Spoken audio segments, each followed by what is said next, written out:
দেশ বিদেশের বাছাই করা খবর নিয়ে সর্বদাই সত্য সন্ধানী ই নিউজ ভারত। ই নিউজ ভারতে আপনাদের সকলকে স্বাগত। শুরু করছি ওয়েদার আপডেট। বঙ্গোপসাগরে ঘনীভূত শক্তিশালী নিম্নচাপের জেরে রাজ্য জুড়ে মেঘলা আকাশ ও দুর্যোগপূর্ণ আবহাওয়া।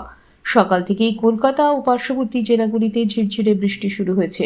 দক্ষিণবঙ্গের উপকূলবর্তী জেলাগুলির পাশাপাশি উত্তরবঙ্গের পাহাড়ি এলাকাগুলিতেও আজ অতি ভারী বৃষ্টির আশঙ্কা রয়েছে।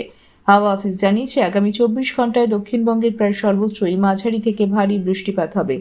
আজ দক্ষিণ 24 পরগনা, পূর্ব মেদিনীপুরে ভারী থেকে অতি ভারী বৃষ্টির লাল সতর্কতা জারি করা হয়েছে। এছাড়া পশ্চিম মেদিনীপুর, ঝাড়গ্রাম এবং বাঁকুড়ার মতো জেলাগুলিতেও ভারী বৃষ্টির পূর্বাভাস রয়েছে।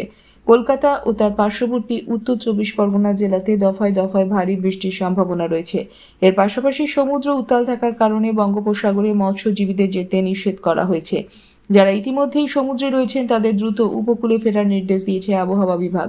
দার্জিলিং, কালিম্পং জেলায় আজ দিনভর ভারী বৃষ্টির সম্ভাবনা। জলপাইগুড়ি, কোচবিহার এবং আলিপুরদুয়ার জেলাতেও ভারী থেকে মাঝারি বৃষ্টিপাত হতে পারে। উত্তরবঙ্গের অন্যান্য জেলাগুলিতে দিনভর বিক্ষিপ্তভাবে হালকা থেকে মাঝারি বৃষ্টির পূর্বাভাস। আজ কলকাতায় সারাদিন মেঘলা আকাশ। আজ কলকাতা ও তার পার্শ্ববর্তী অঞ্চলে দিনের সর্বোচ্চ তাপমাত্রা 30 ডিগ্রি সেলসিয়াস, সর্বনিম্ন 27 ডিগ্রি সেলসিয়াস, অনুভূত তাপমাত্রা 38 ডিগ্রি সেলসিয়াস। বাতাসে আপেক্ষিক আর্দ্রতার পরিমাণ 84%। আজকের বৃষ্টিপাতের পরিমাণ 4.0 মিলিমিটার। ব্যুরো রিপোর্ট, ই নিউজ ভারত।